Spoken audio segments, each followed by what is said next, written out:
It started as just another ordinary evening. My friend had invited me over after months of not seeing each other. We used to be close, but life had scattered us in different directions. When I reached his house, everything felt familiar. The sound of the old gate, the faint smell of fresh paint, the laughter echoing from the living room. Yet something felt slightly different this time, like the air had changed since the last time I was here.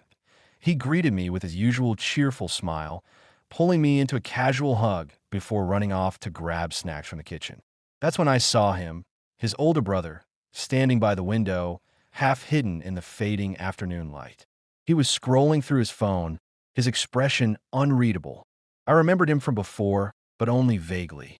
He looked older now, calmer, more composed. There was a quiet strength in the way he stood, and for a reason I couldn't quite explain, my attention lingered on him longer than I intended. He looked up, and for a brief second, our eyes met. It was the kind of glance that feels like an entire conversation. He gave a small, polite nod, nothing more. I looked away quickly, pretending to adjust my bag, trying to shake off whatever strange feeling had just passed between us. Throughout the evening, he stayed mostly silent, occasionally joining the conversation, but never for long. His voice carried a certain weight, deep but controlled, the kind of tone that makes you listen even when he says very little. When my friend stepped out to take a phone call, his brother and I were left alone in the living room. The silence between us was heavy but not uncomfortable. It was the kind of silence that feels alive. He broke it first, asking about my studies, my work life in general. His questions were simple, yet his eyes stayed fixed on me, as if trying to read the truth behind my answers. I could feel my pulse quicken, not because of what he said, but because of how intently he was listening. There was a subtle warmth in the room, something that hummed just below the surface of our words. When my friend returned, the moment was gone. The evening moved on normally. Food, laughter, stories from old times. But in between the noise, I kept catching glimpses of him, sometimes standing by the doorway, sometimes looking away just as I turned toward him. Each glance felt like a secret neither of us was supposed to share. Later, when the night grew quieter and my friend got busy with a video call in another room, I stepped out to the balcony to breathe. The city lights flickered in the distance, and the air was cool against my skin. I didn't hear him approach, but suddenly he was there, standing beside me. The closeness caught me off guard. He asked if I was comfortable, his voice softer now, almost hesitant. I nodded, not trusting myself to say anything. There was something different in his tone, gentler, maybe even protective. We talked again, but this time our words carried something else beneath them. There was meaning in the pauses, a quiet understanding in the silence between sentences that he told me he remembered me from years ago, how I used to follow my friend around, full of energy, full of life. "You've changed," he said quietly, and his eyes held mine long enough for me to forget what to say. The sound of footsteps inside the house broke the moment. He took a small step back, his expression unreadable once more. My friend called out from the other room, asking if we wanted to watch a movie.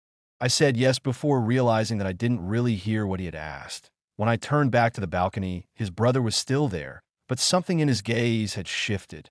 It wasn't just curiosity anymore. It was something deeper, something dangerous. As the night went on, I couldn't shake off the feeling that I had crossed into a place I didn't fully understand. Every word, every glance, every unspoken thought felt heavier. It wasn't what he said, it was what he didn't say. And when he finally looked at me one last time before leaving the room, it wasn't a look of friendliness. It was something else, something that would stay with me long after that night was over. The door closed behind us with a soft click that seemed louder than it should have. The room was dimly lit, washed in the soft glow of a lamp in the corner. I didn't know why he had asked me to come in there, only that my feet had followed before my mind could think. My friend had gone out to grab something from the store, and suddenly, I found myself standing alone with his older brother in the quiet. He motioned for me to sit, his expression unreadable but calm. There was nothing threatening about him, only a kind of sadness that seemed to sit deep in his eyes. He leaned against the wall, crossing his arms, looking at me like he was searching for something he couldn't find in words. I'm sorry if I made you uncomfortable earlier, he said after a long silence.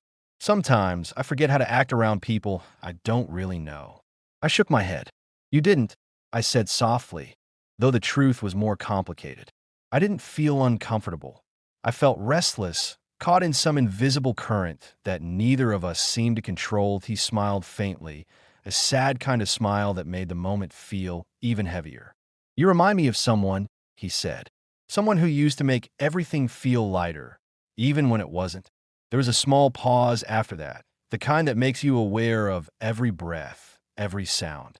I could hear the faint ticking of the clock, the wind brushing against the curtains, and he sat down on the edge of the bed, not too close, but close enough that I could sense the warmth of his presence.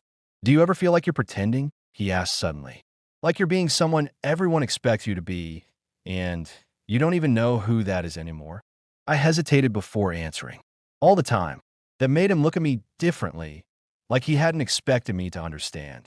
His voice dropped lower, almost a whisper. That's the hardest part. You start forgetting what you actually want. Something in his tone broke through the wall I didn't realize I had built. We talked for a while, not about anything specific, just life, mistakes, the people who left, and the ones who stayed for too long.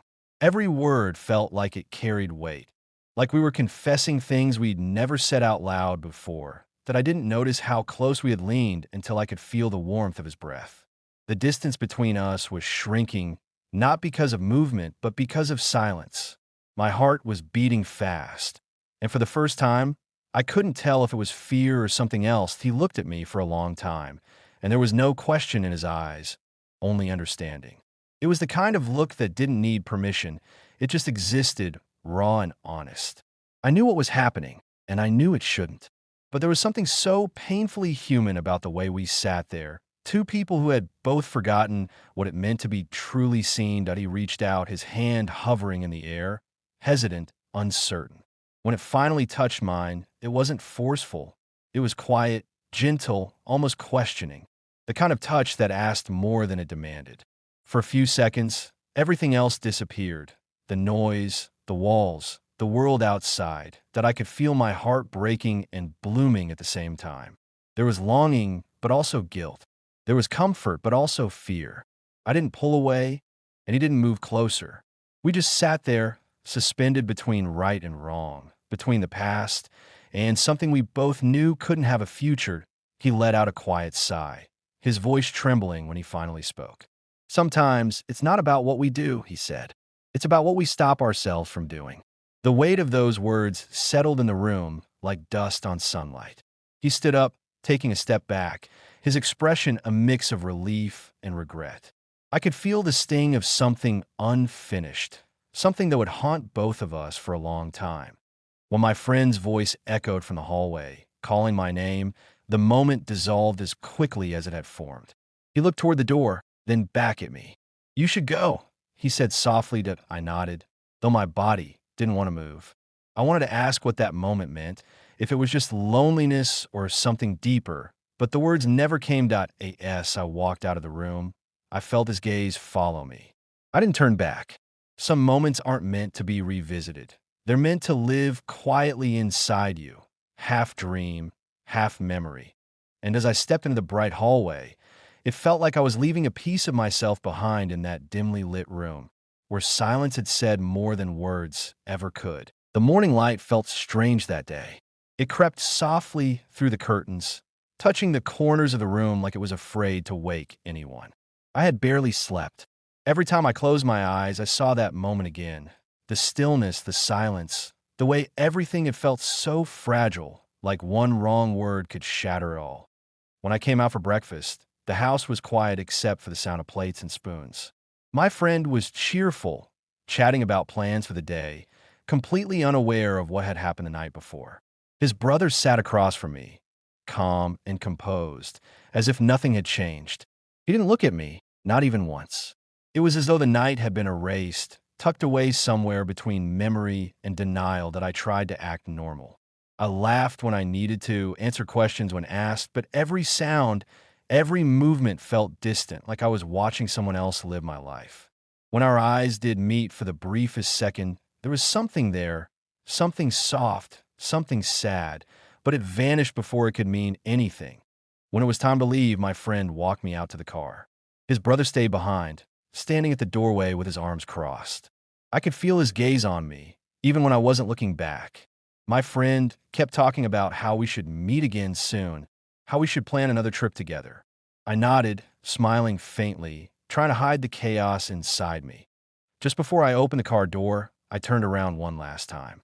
He was still there, watching, not smiling, not waving, just standing in that same quiet way, as if he knew something I didn't.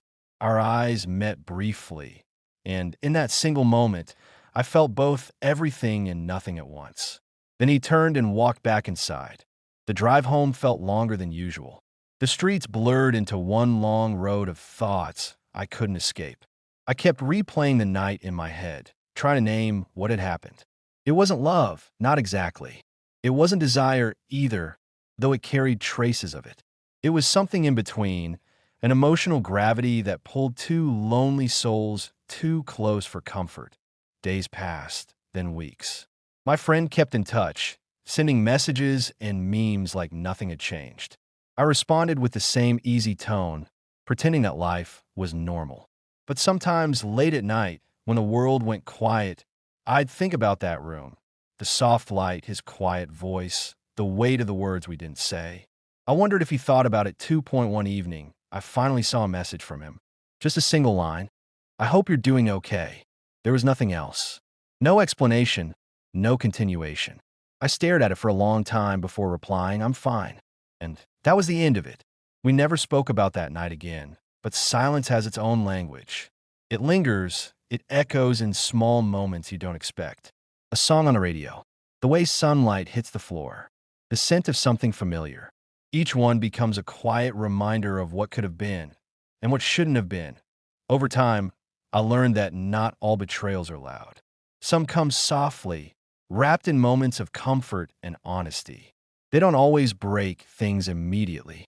Sometimes they just change the way you see yourself.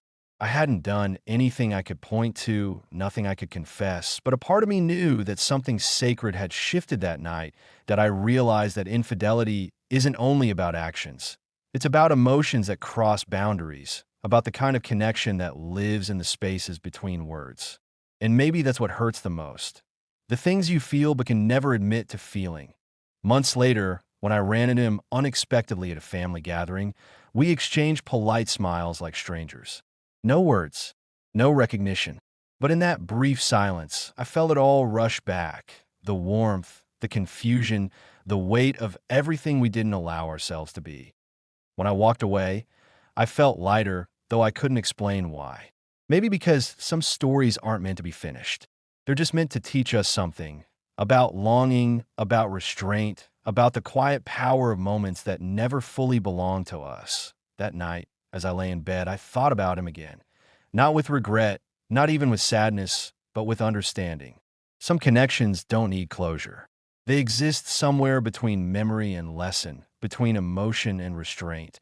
And in that space, I finally found peace.